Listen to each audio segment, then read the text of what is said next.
Welcome back to another live edition of the North Star Takes podcast. It's been a few weeks, but we're back and not post game, but we're a day later after just a ugly Monday night football game in classic Vikings Bears fashion, especially at Soldier Field.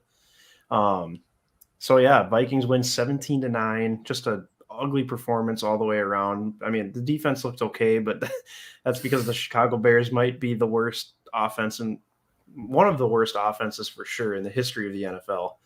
A win's a win, I guess, at this point, and you can't really complain because the team's got to scratch and claw to try to make the playoffs. But is it so hard to just go in and blow out the Chicago Bears? I mean, so many other teams are capable of blowing out the Bears. How come the Vikings can never do it? Yeah, I feel like there's a psyche thing there because, like you said, this one felt very reminiscent of all the previous matchups the Vikings and Bears have had during this Nagy-Zimmer era, but even it goes beyond that. It's just these sloppy, ugly, grinded-out games, no matter who ends up winning in the end, that when you get into Soldier Field and play in this divisional rivalry. And last night was no different. It was a slightly different cast of characters with all the COVID issues that especially the Bears had in their whole secondary. But again, it was like, different players, same result. And I don't know what it is about the Bears that we can't just run away with the game, make it nice and comfortable, make it look like a nice, like squeaky clean win, but that just wasn't the case. And that should happen when you got as much dynamic or as many dynamic weapons as we have on our offense to really expose, especially a really weak secondary there. But it's just Kirk, this is historically his worst opponent or when he plays at his worst, and especially in the games at Soldier Field, he's just awful. If everybody recalls, if you go back 2 years ago in 2019, it was that Week 4 game, got us down to 2-2.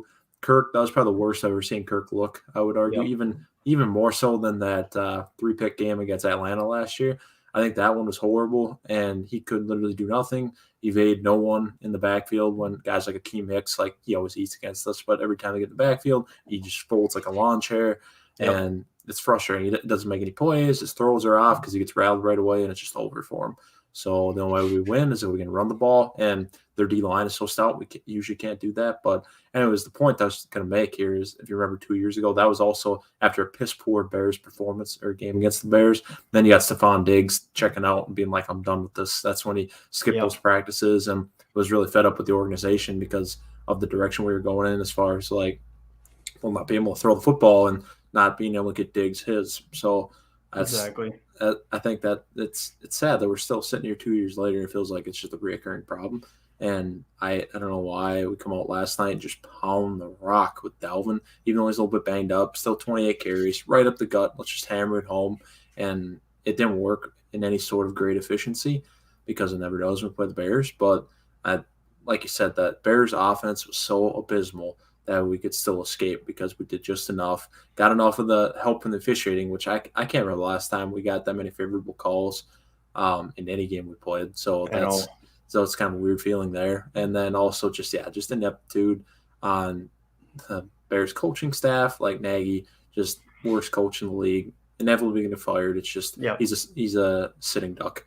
And then I could just keep going on and on about this, but it was just a case of really two not great teams last night. The Vikings slightly better. I'd say they were closer to average, obviously, but still not a great product. And nationally, everybody's surprised. But I think any true Vikings and Bears fans have seen this rivalry enough times. They know that this is just what we're accustomed to.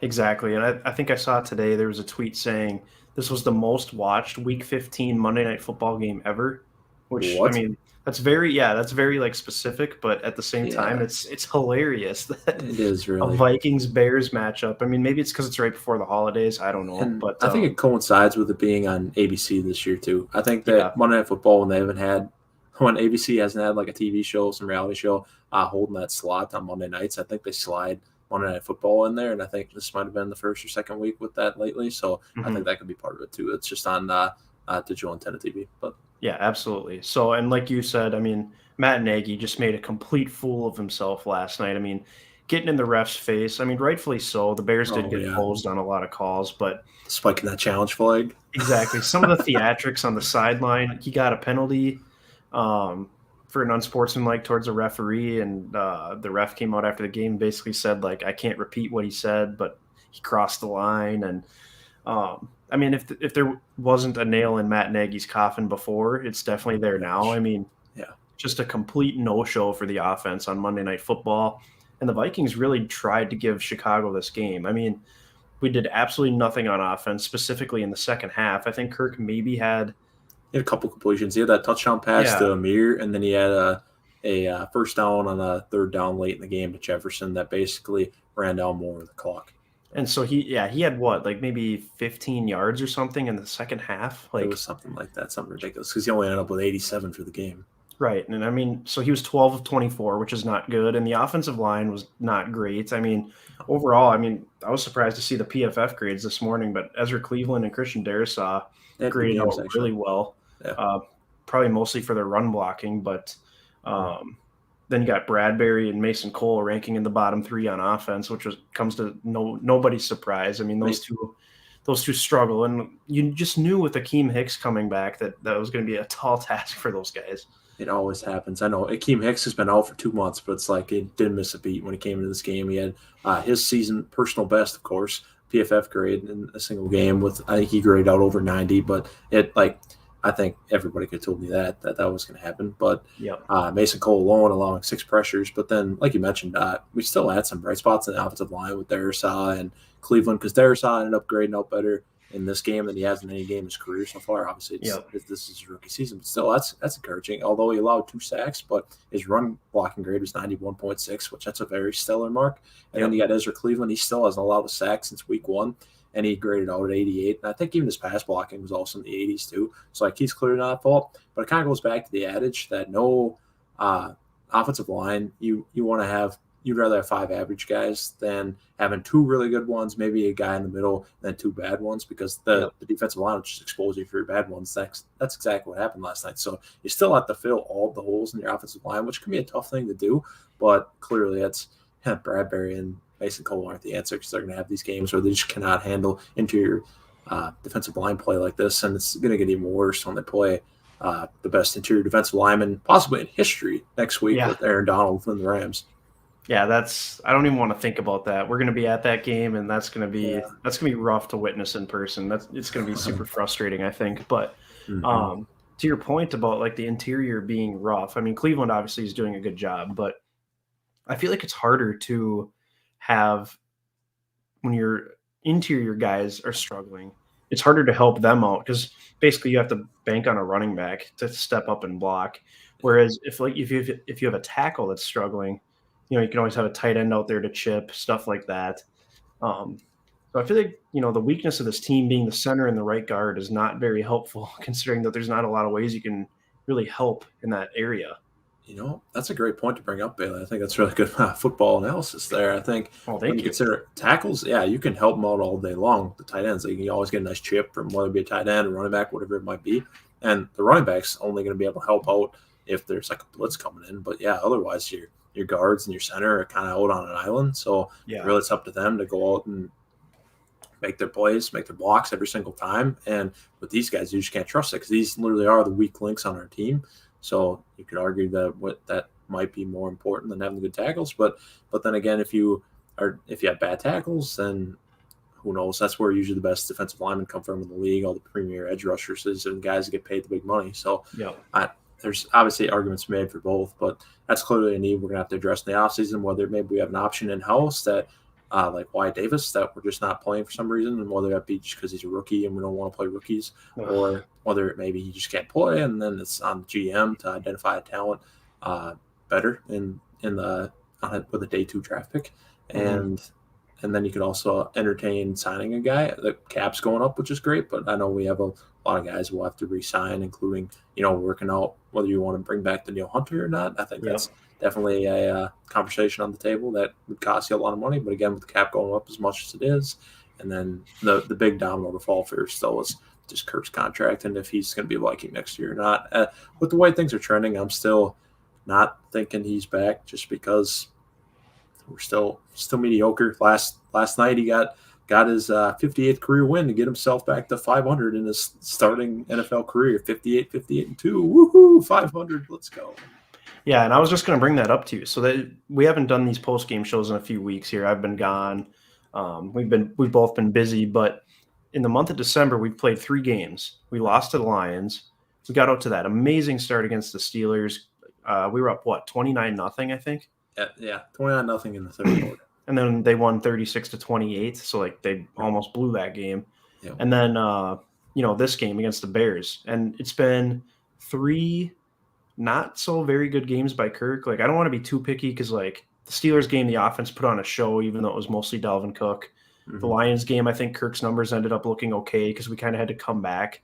Yeah, we did. But big second half. What people don't realize is like Kirk didn't show up for the first half of the Lions game. The entire team really didn't, but Kirk didn't show up really for the Steelers game at all. He missed so many throws. He threw a bad pick. And then you got this week as well. Like he just folded like a lawn chair. You could tell as soon as that fumble, I think, happened to him, all that confidence was shot. And then he's sitting there, he's patting the ball, he's waiting for the pressure to come, and he's not looking down the field. Yep. And it's like these guys, their entire starting secondary was out, and you can only get 40 yards for Justin Jefferson. Like that's really sad. I'm glad Amir Smith-Marset caught his first touchdown. I think he's got great potential. He's a speed guy. I'd really like to see him be used more, honestly. But man, just the fact that we couldn't do any more on offense. Dalvin Cook, I think 89 yards on there. So 28 carries. Which, not a great yards per carry. And I was just super concerned they were going to run him into the ground and get him hurt. Yep. But at least he was able to chip towards the 100-yard mark. But like in terms of passing offense, like we literally Dalvin outran Kirk's passing this game. Yeah. That like never happens for this team. That should never happen. That hasn't happened since you got AP outrun Ponder in 2012 or something like that. When Ponder used almost 50-yard passing games that were just atrocious, but AP was just on another level. I mean, he won the MVP, and the guy could just run all over the place and kind of cover it up. Obviously, it's still obvious when your quarterback only throws 50 yards, but that should never happen in an NFL game, never ever. So, that's upsetting. But in support or to, I guess, in defense of the Kirk supporters out there, I will say, on the one hand, I think the play calling could certainly be more friendly, and Kirk did still technically get Justin Jefferson 10 targets last night, and I think that's something to be said. We were begging early on for him to throw Jefferson the ball more, and now he has been at a pretty consistent rate lately these last few weeks, I think, and really, I'd say ever since I think that Chargers game back after we lost an ugly one against the Ravens. So that's been big. And my only beef is it's like, and it always goes back to this. It's all with Kirk. It's always going to go back to the money and the contract he's got, and it's just him being able to rise above the circumstances. Like everything can't be perfect all the time, and I don't think he makes a difference for winning as much as we'd all like him to, because it's a different conversation if he's making, let's say, instead of right now he's making over $30 million. Let's say he's making even 20, like you're saving an extra 10. You go get yourself a really good interior offensive line, or interior offensive lineman, or at least maybe not really good, but pretty solid one to plug in at guards. Then you're not having Mason Cole giving up six pressures there, and it's just there's obviously arguments to be made for both sides. But I'm not a Kirk supporter whatsoever, but I mean, we'll give him a little credit where it's due that he has put together a great season. But these last 2 weeks, when all the chips have been on the table and when we really need him to play his best, he has not. He's been horrible the last couple of games, and that's just unacceptable for a team trying to make a push for the postseason and not just make it in, but actually make some noise. So I think he's certainly got to play better, and that's going to start next week against LA. But for the Vikings, this seems like a ripe opportunity for them to step it up, just because we do rise and fall to the level of competition we're playing this year. We put some of our best games against some of the best teams in the league, whether that be Arizona or Baltimore or Green Bay. I mean, all the good teams we played this year. Obviously, we played in 13 of our 14 games. We played in one-score games, so we played a lot of good teams this year. And we've obviously hung around because of that stat. You already know it, but I think this is right for a big game and getting Theilen back, playing in the friendly confines of an indoor stadium in December, and also just I think playing in a home game in the noon time slot. I think Kirk's creature of habit, and that's his time. So I would say he's right for a good performance, but what do I know? Maybe with all the pressure on for the Vikings that they basically have to win this game. I would say if they're going to make the playoffs, they have to win at least one of the next two. And obviously the second one is at Lambeau, and that's a pretty tall task to expect us to go and win against top team in the NFC. So realistically, this feels very important, and we'll see if we can get it done and right the ship, so to speak. Yeah, exactly. And that's kind of what's got me nervous is like it's getting down to crunch time, and it seems like this happens most seasons with Kirk. Oh, he sucks in December. Yeah, once the calendar flips to December, it's just a totally different guy. I mean, this guy was arguably in the MVP conversation the first few months of the season, putting up great stats, leading come from behind, game-winning drives, game-tying drives. Yeah, I mean, a few weeks ago, he's number one quarterback by PFF's ratings.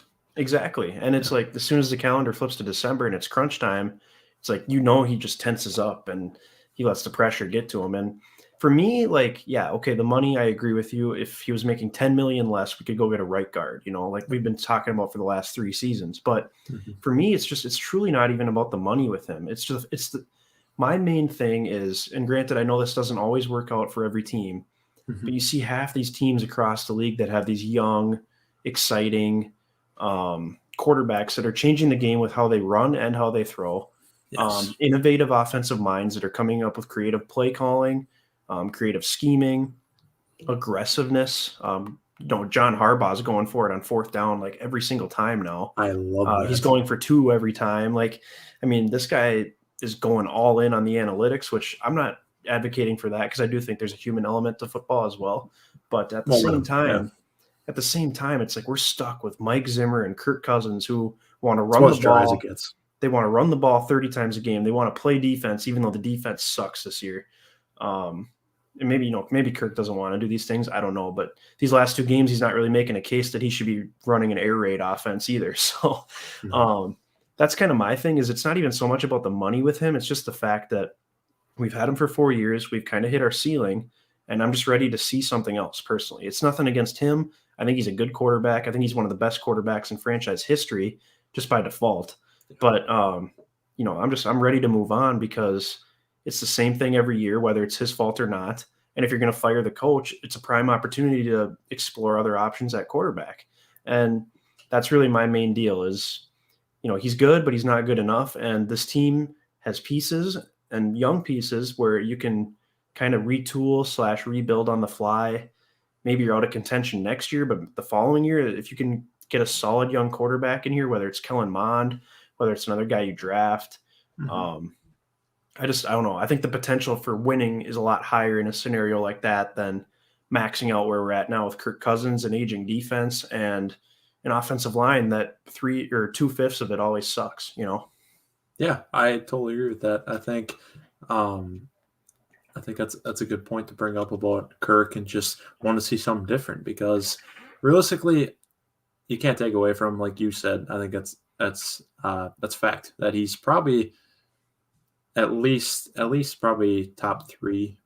It depends what kind of Vikings quarterbacks you really want to throw in this conversation because Brent Tarkenton takes the cake. Obviously, he went down the Super Bowls with the Vikings, and we were very good back then with the Purple People Eaters. But after that, then you're probably thinking about Kirk as the next guy, just statistically speaking. I think he's been a good quarterback, and I think back in 2014 when Zim first started, it would have been perfect having Kirk be the quarterback. But now the NFL's changed so much to the point where you want that dynamic athlete as your quarterback more times than not, unless you have a quarterback that's got more pocket awareness and savvy than Kirk does. So really, I'd love to see an athlete come in here, whether that be Mond, who's already on the roster. I still would like to give Mond a shot, but like you said, you could also explore another option in the first round of the draft. Maybe you can explore a trade and salary dump Kirk to Seattle and get Russ back and probably have to send a pick with him. But I think that'd be a lot of fun. It's just getting a new look, feeling like you can mirror yourself with the other best teams in the league that all have those kind of guys that make plays with their legs when they absolutely need to. And you think about all the best teams, like for instance, the Chiefs, obviously Mahomes could be the most naturally talented quarterback ever. But so it's hard to find another one of those guys. But then you think about guys like Rodgers. I know Rodgers doesn't move with his legs as much anymore, but he still does enough to basically make plays when he needs to when everything else fails. And you think about other teams. I'm not Tom Brady. I think that's an exception. He's definitely a pocket passer through and through, and that's all he is. But at the same time, he's won 7 Super Bowls. He makes it work because he's got all the awareness in the world and just a football IQ, I'd say, really. But yeah, I mean, it goes on and on. Russell Wilson, another guy, dynamic guy who can Yeah. make plays with the legs when he needs to, but he also can throw a nice deep ball, nice pretty deep ball everybody loves. But there's such a great case to be made. Like you said, you're transitioning the coach anyway after the season. Might as well do it with a quarterback too. Get a fresh start and see if we can, like you said, hit a higher ceiling than we can right now. I don't know how much higher the ceiling can really go when this guy's been starting in the league for what is this, 8 years now, and Yep. the max he's won in a single season is 10 games, and that's as far as we can get the season if we run the table and went out against especially the Rams and Packers. So Yep. I'd like to see if we can get something different, especially when Rodgers could be on his way out. Maybe not this offseason, but very soon. And then by that time, if you can groom another quarterback, whoever it might be, or your team in general, then you could be in a really good spot to take over the division once Rodgers is hanging it up in Green Bay, whether it's going to a new team or retiring or whatever he's going to do. Exactly, because like there's no clear path for the Lions right now in terms of becoming a good team in the future. Clearly, they're in a rebuild. Dan Campbell's got them playing hard. I Mm-hmm. don't think he's the answer at coach long term. Jared Goff certainly isn't the answer at quarterback. But Dan Campbell can be a stepping stone coach, I think. For sure, he definitely can be. He can be there for a few years. Maybe get them in somewhat contention, 6-7 wins maybe, and then they're just ready to take that next step. Yeah, just a better spot organizationally, having good guys in there that are going to be able to rally and play hard. But Exactly. And like the Bears, I mean, I still believe in Justin Fields. It's I do it's too. his rookie season, but Mm-hmm. man, do they look horrible. I mean, and that defense is aging. Khalil Mack is old. Akeem Hicks is old.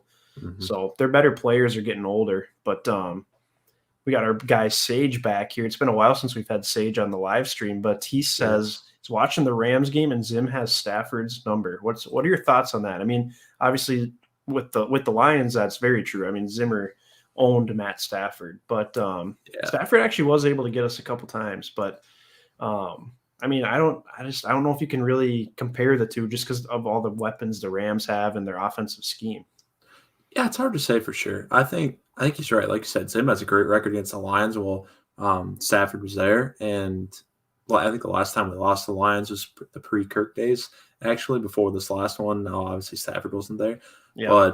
and we usually can get to him with the pressure. I think that's a huge deal when you play a guy like Stafford who can just pick you apart if you give him way too much time because he's an elite passer. But I know I remember there were a lot of vintage games of Daniil being able to get after him, and obviously Yes. that Daniil's not a factor next week because he's out. But I do remember that once Daniil gets back there a couple of times, then you can really fluster a quarterback and change a game.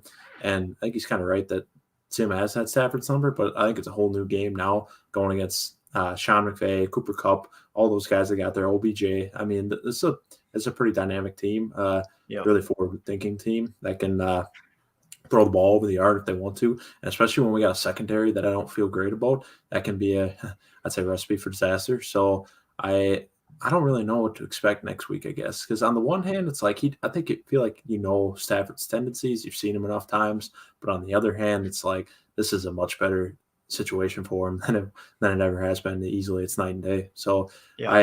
I think it's definitely a storyline to watch next week. I'm not even so concerned about our defense necessarily against the Rams offense. I do think it'll be very hard for us to cover Cooper Kupp. Yeah. But I'm more so worried about our offense against their defense because after what we just saw with Akeem Hicks, like you mentioned earlier, it's only going to be worse with Aaron Donald out there on the field. They got Jalen Ramsey, who's going to be on Justin Jefferson. I'm guessing Theilen will be back just because he was close to playing last night. But it's gonna be a battle, man. I don't know if we're gonna be able to run the ball, and then I don't know if we're gonna be able to pass protect. Like Clint's got to pull something out of his bag. but at the same time, this is a classic game where it's like, oh, we expect the Vikings to lose, and they could come out and lose by a possession or keep it close throughout the game. Yeah, or you could look at it on the other hand and say this is one of those games where, like I said, all the chips are on the table. Yep. Kirk needs to have this game, and when that happens for us, how often do we really come out on the right side of that?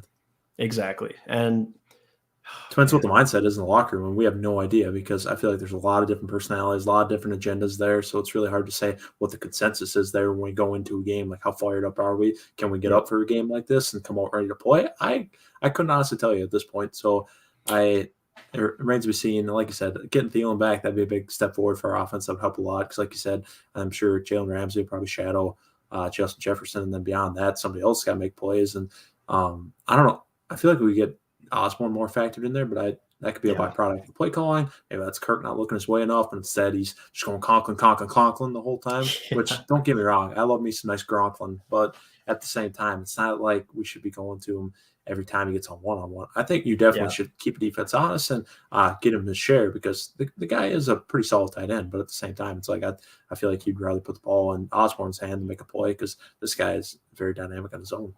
I was thinking about that last night as well. Like, if all these Conklin throws, like especially on third down where they're throwing these like streaks to Conklin, if these were to Irv Smith, I'd be feeling so much differently. Oh, true. That'd be a whole different thing. Because he's way more of a dynamic player. But way more run after the catch kind of guy. Exactly. Conklin has definitely had a great year, and I think he's deserving of getting a second contract with this team and being our second tight end for the future. I love that. Really, I mean, Irv Smith is going to have to prove it next year, and if he's going to want to get paid whatsoever. Mm-hmm. But yeah, just based on his athletic profile, I mean, if this was Irv Smith out here catching all these passes, you'd hear zero complaints from us because realistically, he probably should have been the third receiving option going into this season. Yes, and then he's having a good camp too. Then KJ Osborne would follow in behind him. Yeah. So that could be kind of a thing too. Here is when Irv Smith comes back next year, assuming he's healthy and he can play. You could see even less production from KJ Osborne. At that point. So. It's just something to think about. But I agree with you. All the passes to Conklin and these little checkdowns to CJ Ham. I mean, I'm fine with a couple every now and then, but gosh, that stuff just drives me absolutely bonkers. I know. And then when the telecast makes a comment like, "Oh, you should be getting CJ Ham the ball more because they're gonna bracket Jefferson with double coverage. You got to get other guys involved." But that's not the fullback is not the option there. It should never be the option with your pass game.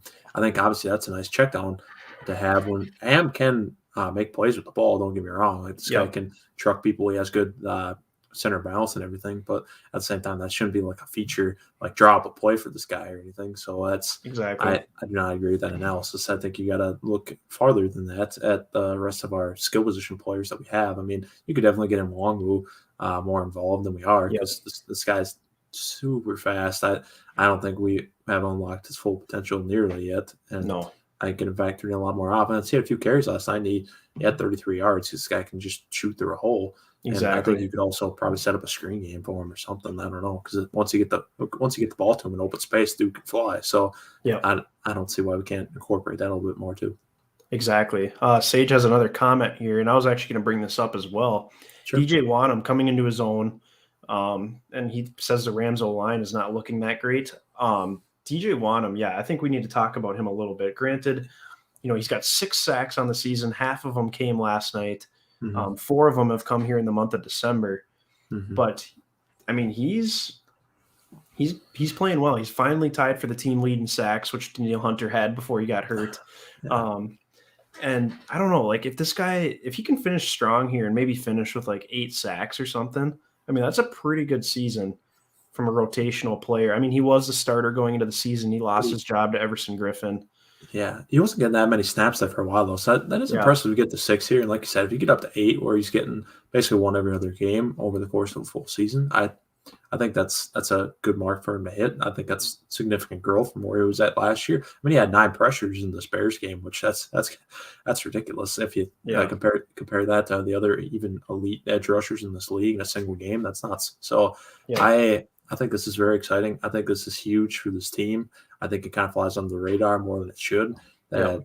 Finding a solidified number 2 defensive end opposite Danielle Hunter, assuming you keep Hunter around, because really, if you look at this defensive end depth, and it was more evident than ever when Everson Griffin came in, and then all of a sudden you realize that there are a few games like this is our second best guy after Danielle. So I think that's awesome that we're finally getting one of these young draft picks to produce again. I know last time we had a productive D lineman in the draft was Hunter, so I think it's nice to have a more another young player be able to come out and make plays and get better every game. So hopefully he keeps it going, and I think he's probably, with the way he's finishing this season, I don't see why he wouldn't be at least one of the 2 starting defensive ends next year, regardless of who's playing opposite him. So Yeah. this is very exciting. I think there's a lot of love. I think he's one of the only guys that can walk away from that Bears game last night and feel, yeah, like that was a good game for me. Like I think Yeah. he was the star of the show. I mean, 3 sacks, that's pretty hard to do for anybody. And he's just out there making plays, and I think he's improving his run defense as well. I've noticed in recent weeks. I'm pretty sure. I think it was the Detroit game. I know all the analysts were saying like that was the best run D they've ever seen from him. So I got to say this is a good shout out for Wonnum here. I think he deserves some love. Yeah, I absolutely agree. And my thing is like I was kind of thinking going into this offseason we'd maybe be picking defensive end first round because obviously Wonnum wasn't proving himself. We hadn't seen anything out of Patrick Jones. You can't rely on Everson Griffin to be your starter. Seeing a little flash from Kenny Willekes. That's what a little bit of flash. And I think Willekes will definitely be on the team next year. I think he's shown enough to be on the team. So assuming you bring back Hunter, you'll have him, Wonnum, Willekes. Maybe they'll bring back Everson Griffin, but I could definitely see them He might never play football again either, though. Yeah, exactly. And maybe if Patrick Jones is showing them something. I mean, he was a third-round pick this season. So they got Janarius Robinson sitting on IR earlier. True. So it kind of makes you wonder if they'll try and target defensive end at all in the draft. I mean, if it gets to the point where it's like truly the best player available, I think I'd still take one. If the value's there, I absolutely would. I think you can never have too many pass rushers. I think that's a hallmark of a great team, of a championship contender. I think you're always going to have guys that get after the quarterbacks because even if you can do nothing else defensively, if you have guys that can get that quick, then it doesn't matter how good their receivers are if the defensive ends are always right in the QB's lap like that. Yeah, and another thing I noticed last night, too, is Michael Pierce is freaking good when he's healthy. Yeah, he's a beast. He tweeted after the game that he tore his triceps earlier this season or partially tore a tricep or something. So that was his elbow injury. That's painful. So, I mean, obviously back then. It makes sense that he missed a lot of games. He's probably going to have to get surgery on that, I would imagine. Yeah. But, man, if this guy can stay healthy, we'll still have him under contract for 2 more years. And I know I've mentioned in previous shows that I only want one between Pierce and Tomlinson. Well, at this point, I think it's pretty clear I'd want Michael Pierce. You can fill that spot next to him, whether it's Armon Watts, James Lynch, potentially another guy you draft. I don't think Sheldon Richardson will be back next year, so I'm not too worried about him. But you know what's the weirdest thing to me though about that whole speaking of the interior defensive line, I visually watching the game. The eye test would say that the Bears ran the ball however they wanted to, just right up the gut, running the ball with Montgomery. But then when I look at stats after the game, he only ended up with 18 carries for 60 yards, which that kind of shocked me. I figured it would be a lot more. It seemed like they're running for 5-10 yards a pop whenever he just take off and hit a hole right away. And it seemed a lot worse than that, but it was actually better last night. And I think the run defense, for what it's worth, has improved in recent weeks. Yeah, and I think you're right. And that was another thing I was going to mention is we're seeing more growth from younger players specifically on this defense. You're seeing growth because we have a lot of aging players. But exactly. I personally am a Cam Dancer guy. I know our buddy Jackson's not big on him. I know there's a lot of Vikings fans that aren't big on him, but I think he's been improving throughout the season. He forced a fumble last night. I think he merited extra wins. Yeah, you didn't see him getting torched or anything last night, which, I mean, nobody should get torched against that Bears offense. But the only issue I have is he plays 10 yards off, but I think that's a Zimmer thing. I don't think that's a Dantzler thing. Dantzler's been playing well. Cam Bynum has shown flashes at safety. You're seeing more out of DJ Wonnum, Armon Watts. I think James Lynch is he can be a rotational guy. Really, the only spot we're not seeing any growth from younger guys is the linebacker position. And I feel like that's not good behind the top 2. No, and I feel like that's going to have to get addressed again in the draft, which sucks because Troy Dye was a 4th-round pick 2 years ago. Chaz Surratt's a 3rd-round pick from a year ago, and this dude's inactive pretty much every game, not even playing special teams. That sounds like an absolute whiff of a pick. So you're getting some contributions from younger guys, but this team's still going to have some veterans on that defense next year. Yeah, let me ask this. If assuming he extends his career with the issues he's had, would you entertain bringing Barr back next year with Kendricks for another season while you try and groom another linebacker behind the scenes, or feel good about replacing him with somebody in-house that could potentially be here for more than just, a stopgap bridge year? So would you entertain bringing Barr back for not a terrible amount of money? Even if Zimmer's out of the picture, would you consider bringing Barr back for let's say $4 or $5 million, something like that? It would really depend on what the situation is. If we, like you said, if we draft a promising player, say it's a second round pick, because really I don't want to pick a linebacker in the first round this year. I think we have other needs, whether we go, whether we potentially pick a quarterback with a new head coach or a cornerback, because we have no corner depth. But man, yeah, if you pick like a linebacker in the second round, like an Eric Kendricks type player that you think can learn the game fast and can play, I would absolutely consider bringing Anthony Barr back. If you can find a guy in free agency that's a clear upgrade over Barr and isn't going to cost you a whole lot, then I'd probably say see you to Anthony Barr, sign that guy. But because I think linebacker needs to become a priority here in some fashion, whether it's in the draft or free agency, because you're not developing the position. Barr has a reoccurring knee issue that might force him to retire. And Nick Vigil's been okay, but he's like a 1-year guy. Who knows if maybe they'll bring him back as a depth piece. But then you got Kendricks, obviously, who's one of the best, if not the best linebacker in the NFL, but you have to have someone to play beside him. Yeah, and here's the thing that, speaking of this linebacker depth, that's what makes me pissed, is that we have a defensive head coach. We've taken these two linebackers in the third and fourth round the last 2 years, but neither of them turned into anything, and we're not getting any results there. We should by now, and that's kind of frustrating that we just can't make it work like other teams do.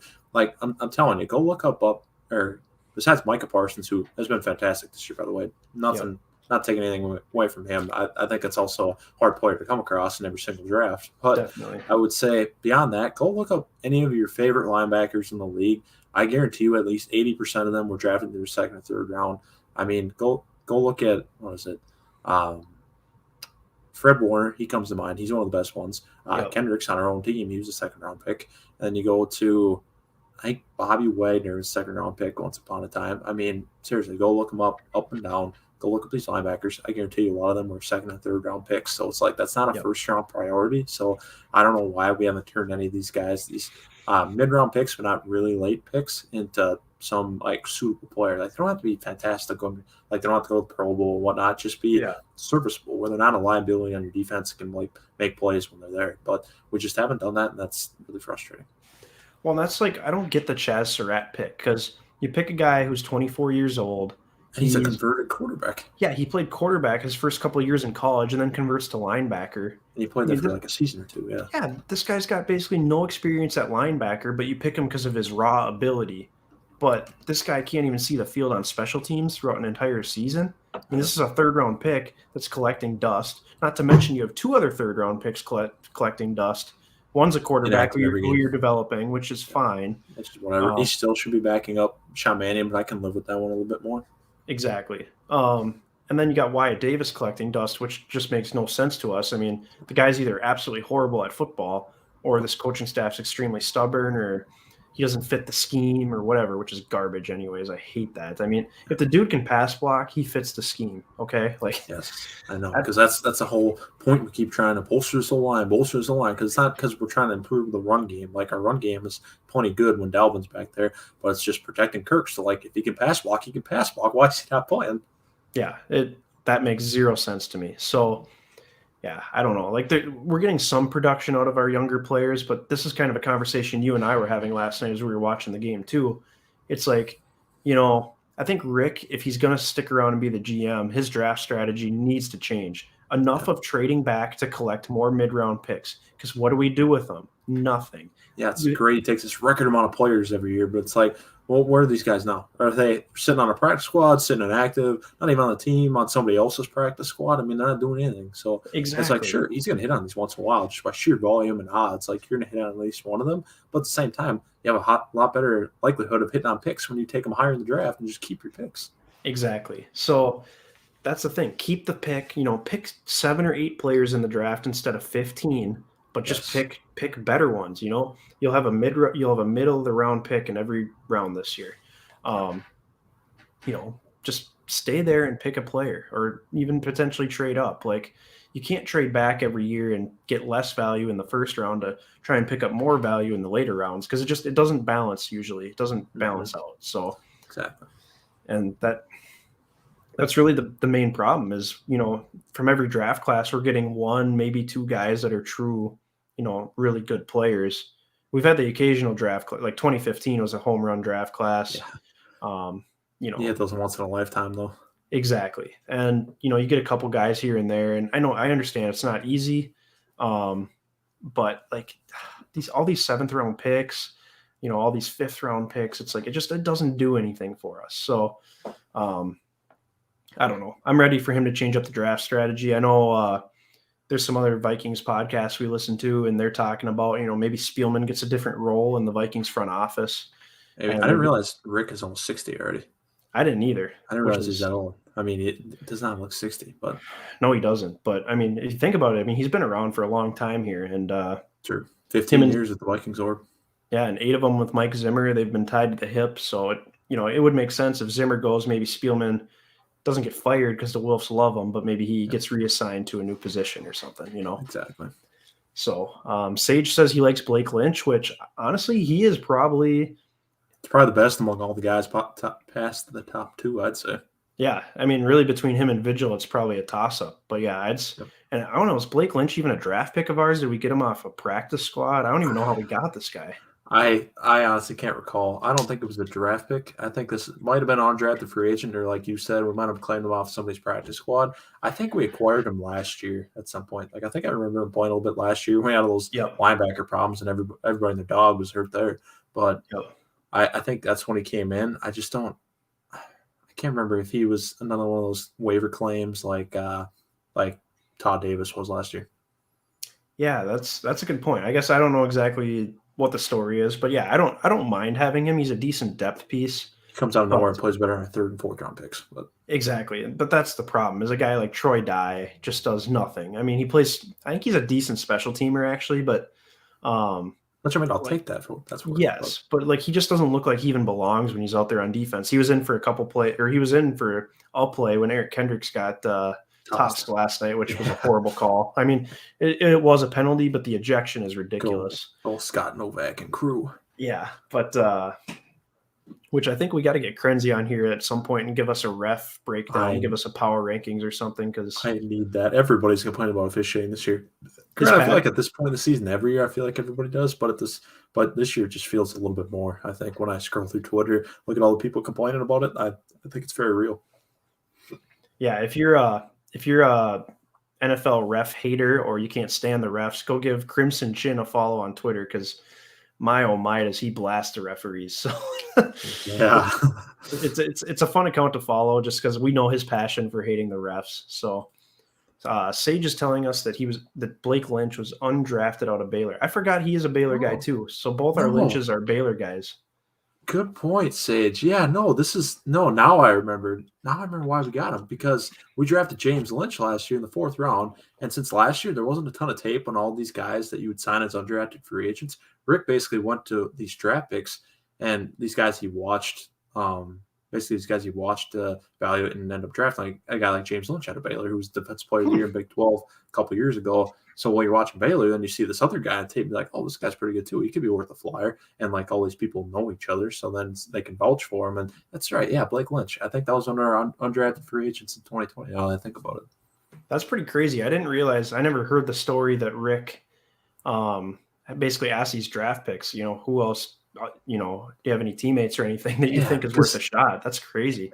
Yeah, because I think a lot of our draft picks, we also signed undrafted free agents out of the same school. Yeah. So I think because it's obviously with the way the draft was, it was virtual and there's like no sort of contact with anybody. They couldn't really talk to anybody and other than take people's word for it. So, or see anything. So I think that's really how it ended up that way. So yeah, that's a great point. I'm glad you brought this up. Now I can recall the story. All right, just a quick little update here. Philadelphia is up 17-10 on the Washington football team. They just scored here at the start of the second half. So they came back. Okay, yeah. When I was watching that game earlier, it was 10-0. Garrett Gilbert was making plays. It was kind of nuts, but I think Philly will end up winning this game in the end as long as they don't turn over the ball and give Washington plus territory or really advantageous opportunity for their offense. Because like Washington's offense is going to go up and down the field, and the guy who literally was just on their practice squad and wasn't even their backup before. So it was just Heineke and what's nuts, Kyle Allen. Yeah, exactly. And I really think it's going to come down to us in Philadelphia probably for this last spot, unless the Saints can somehow. New Orleans might though. Yeah, They have 2 games left against Carolina, Atlanta. I know there's a division game, so anything could happen. But at Yep. the same time, it's like if they could beat the Bucks, I don't see why they wouldn't win those 2 games. And Yeah, then that's a good point. So that'd put them at 9 wins. I put them at 9 wins. I can't remember what their third game was. I don't think it Miami was. Monday night. Oh, Miami Monday night. That's right. That's right. Yes, thank you. That that could decide a lot. Actually, that's a if you're a Vikings fan rooting hard for this team to get in the playoffs, you definitely all in on Miami. And truthfully, even I think even for my personal interest, I'd say as much as I want the Vikings to make the playoffs, I almost want the Dolphins just to win that game because I Yeah, love the story of the 1-17 coming battling back all the way to win 6 in a row to get back in the spot after it felt like they were left for dead when they right. lost to the Jags and Urban Meyer in London in just horrible fashion. So I'm rooting for that pretty hard. So you're right. Yeah, they play the Dolphins and they play Carolina, Atlanta. So like they have a good chance too. But I think if New Orleans drops any of those games and we end up tied in some 3-way scenario by the end, I'm pretty sure we'll end up with the advantage. Yeah, I think you're right, just based off conference record and all that Exactly. jazz. I'm just quick looking at the Dolphins schedule here. They finish out at Saints, at Titans, and then home against the Patriots. It's a pretty tough end of the season, but That's I don't know, man. brutal. Maybe they can keep it rolling. Because personally, I'd like to see them get in over the Bills as that last wild card. That'd be kind of fun. And they can win that Saints game. And you said the second one was playing the Titans. I think they can win against Tennessee. I don't think a lot of Tennessee right now. I think they're playing too ugly. I think as long as Tua doesn't have a bad game, like he just has, a decent game, they probably win. Yeah, And then they finish with the Patriots on the road, you said? yes, Or or at home against the Patriots. it's at home. Okay. Then I don't know. Those are all 3 winnable games. You could very well see losing all 3, but Right. I think they got a good chance. But yeah, quick Dolphins side note.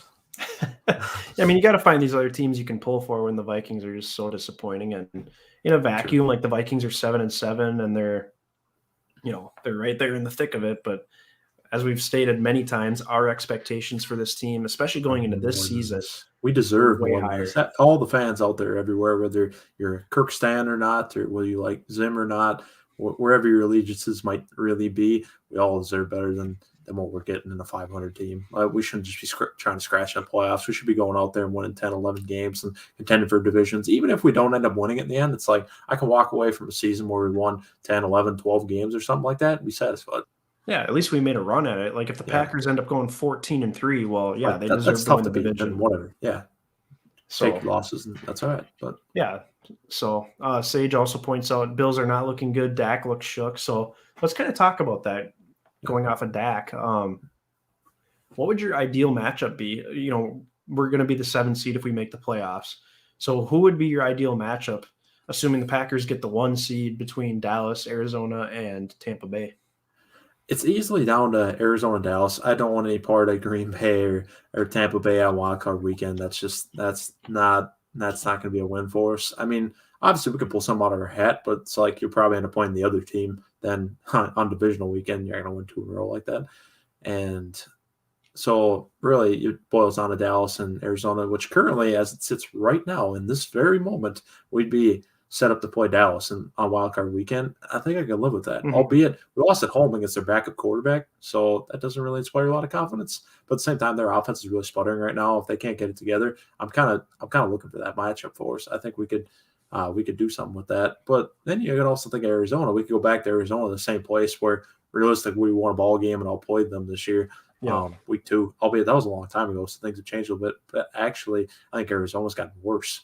So, and we've kind of been our up and down selves all year. Nothing's really changed. So, Yeah, true. it's kind of tough to say. Yeah,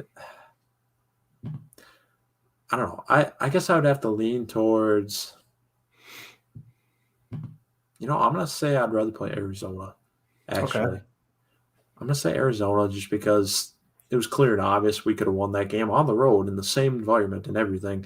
It just came down to a kick at the end. So I feel like we could go in there and steal one realistically, especially with the way they're turning in a bad direction. They just lost the Lions, not great. Albeit we lost the Lions too. So Yeah, that's exactly. that ain't it. But with the Cowboys, I feel like they're going to get it together in time. Where they have too much talent at wide receiver that we won't be able to contain. I don't think. Whereas the Cardinals, I would say that about them too. But now with D-Hop out of the picture, and instead of trying to get him back in the playoffs, but who really knows about that?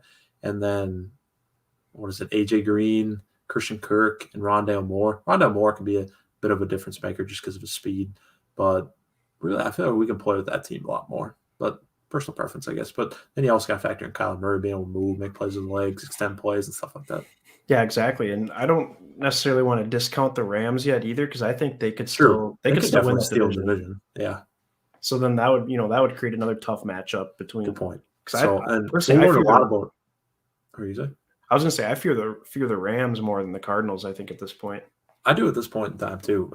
We'll see how we come out next week. I mean, we'll get it right in front of us there. So, and at home in a favorable environment for us, albeit it'll be a pretty similar environment, I think, too. If we played on the road against the Rams in the playoffs, dome environment, the home crowd isn't super established there in LA. So, Right. I mean, that could be a very winnable opportunity too. And you could actually, now that I mention it, like say it out loud, that's another thing you could factor in is that these LA teams don't really have that much of a home base at this point. So you could go out and play a road game there, but you might actually, it won't be like some deafening noise. Like, Dallas, obviously, they have a very well established fan base because, I mean, they're not called America's team for nothing. I think it's overrated, but at the same time, like, it's still evident, like it's still there. No, Arizona, too. I think they have a pretty good home crowd, albeit Arizona's only like a 500 team at home this year when you look at the record. So, Yeah, exactly. So as we wrap up here, I guess, do you have any other final thoughts on either last night's game or the 3 games upcoming here for the Minnesota Vikings? I'll say this. Ugly game last night, but they found a win, and that's truthfully what I'm looking for, albeit I've ended up conflicted at the end of this year and last year now, and it's just like losing games, improving draft pick because I don't think we'll end up going anywhere in the playoffs, but at this point, it's like, I might as well root for wins. I don't know. It's a really conflicting thing. I got this internal battle, but I'll leave it at right now we're at 7-7, and to get into the playoffs, whether you like it or not, is going to take at least winning 2 of these last 3 games, which means you absolutely have to have that Bears game week 18 after what you just saw last night. Yeah. And so that's a must. And we still haven't beaten Matt Nagy at home we haven't beaten Matt Nagy at home, which, that's crazy. That shouldn't be a thing, but it is. So you still can't just chalk it up as a dub right now. But that leaves you having to steal a game from either LA at home or at Lambeau against Green Bay on the road. So, it's a pretty tall task. I'd like to think they could steal one of these next 2 games, but really, who knows? This team, we're so up and down. I have no idea. We win and lose in streaks of 2 ever since we were at 1-3 this season. So at this point, we won back-to-back games. So now it feels like we're in line for back-to-back losses. But again, maybe they rise up to the moment and win one of these games. Just get to the last week of the season and lay an egg. Like the playoffs clear there, but you get left out, or you end up not making them because of Chicago again. Yeah, and I could see that scenario too. My gut's telling me they're probably going to miss the playoffs just because I don't know. It's a pretty loaded picture there. Even though the teams around us aren't that great, they also aren't playing like that hard of schedules down the stretch, and they don't have to do a ton to like get in. Exactly. So like us having to play the Rams and Packers back to back, Packers being a Sunday night football game, like I just hate our chances there. So in a way, I kind of like it that if you do win those games, that's like you win against a playoff team, and then you actually have some confidence going to the playoffs. Like you deserve that playoff spot then. True, exactly. If you could somehow win both games and just take care of the Bears, finish 10-7. Yeah, you're 10-7, and you're all of a sudden you're kind of the team nobody wants to face. But going on 5 in a row at that point, then until they actually do that, I have zero confidence they can pull that off. Yeah, exactly. Yeah. They would have to go on what? It would be a 5-game winning streak at that point. Yep, and then to win the Super Bowl, you'd have to win another 4 in a row. Yeah, not happening. What it's worth, Bailey, I think Tampa won over 10 games in a row last year to win the Super Bowl. Tampa has Tom Brady and a great we got roster. Kirk Cousins, man. Come on. Put some respect on that man's name. Now you're sounding like half of Vikings Twitter right now. Oh. Jeez Louise. Yes, sir. Yeah, that's going to do it for this edition of the North Star Takes podcast. Shout out to Sage for giving us all these good comments. He did a great job tonight. So thanks for that, Sage. But yeah, be sure to hit that subscribe button and give this video a like as well. Give us a follow on both Twitter and Instagram. And even though this is a live stream, feel free to leave your comments if you're watching this later on, what you think about the Vikings, and we'll be sure to get back to you. So thanks for watching.